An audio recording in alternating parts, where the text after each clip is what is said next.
Na mtazamaji wa Manara TV, na ripoti moja kwa moja kutoka hapa Magomeni Mapipa, mtaa wa Mvumi, nyumbani kwa alikuwa mwigizaji maarufu Hawa, maarufu ndio namfahamu kama Karina, ambaye siku za hivi karibuni tulitoka kumpumzisha katika nyumba yake ya milele kufuatia maradhi yaliyokuwa yakimsumbua.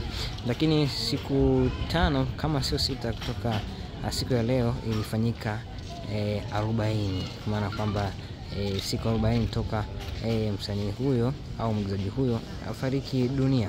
Lakini majonzi kwa siku ya leo yametawala tena mara baada ya mama yake mwigizaji huyo naye kufariki dunia. Lakini tumefanya mahojiano maalum na mume wa mama yake Hawa, na akaeleza kwa undani jinsi ambavyo mama Hawa mara baada ya mtoto wake kufariki alikuwa akisumbuliwa na maradhi ya pressure pamoja na kisukari. Lakini kubwa zaidi ambalo baba yake na Hawa amelizungumza ni pamoja na msongo wa mawazo ambao mama yake Hawa alikuwa nao mara baada ya kumpoteza. Tumsikilize huyu hapa mume wa mama yake na Hawa akizungumza. Naye kwa sasa hivi na majonzi makubwa yaliyotupata kwa muda mfupi uliopita, kama nyinyi mnafahamu, tukaomba radhi kwamba mtupe muda wa kuweza kufanya mahojiano, kwa sababu akili zetu bado hazijafanya kazi sawa.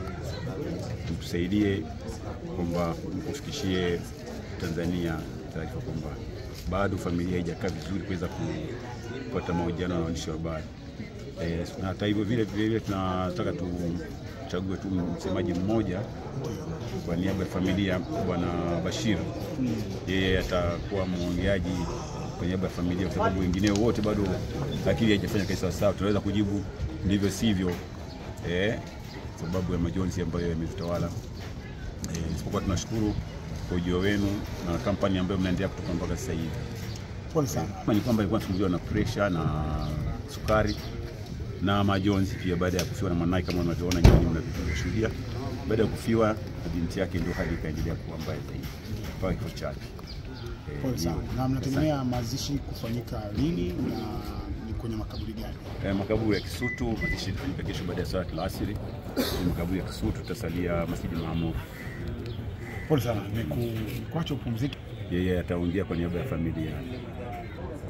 Yeyote anaweza kujua kabisa kwamba kama mtu umekaa naye muda mrefu na umemuuguza kwa muda mrefu, alafu anatoweka katika misingi ambayo bado inakutatiza, lazima tupate uchungu. Mama miongoni mwa vitu ambavyo vimemsababishia pia madhara aliyoyapata ni pamoja na kufiwa kwa mtoto wake, kwa kipenzi Karina. Pole sana. Asante sana.